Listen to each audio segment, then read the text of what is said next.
First, we're going to take the motors seen here, and we need to solder some wires to the leads of the motors. So in order to solder the wires onto the motors, you're going to need your wire cutters and the wire itself. You want to separate out all the wires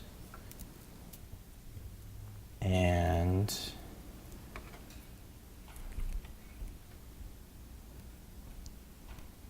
grab the pieces that you need, which will be the white and black wires.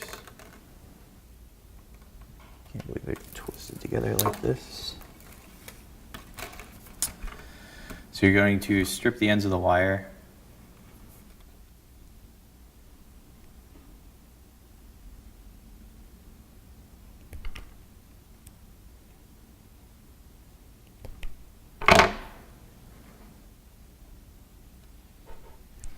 And place the wires through the leads of the motor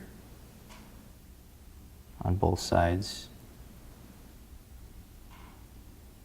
And I like to fold the wire over just to make a secure connection for when I start to solder it.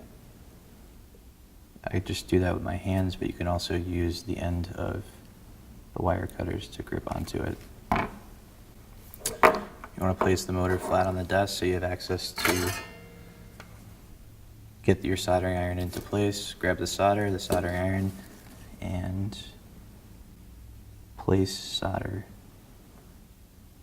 onto the joint.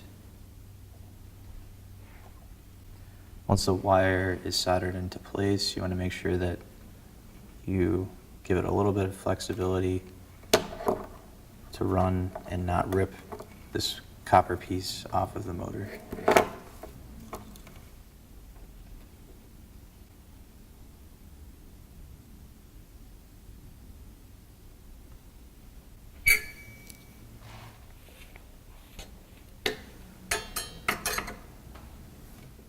Do that with both motors.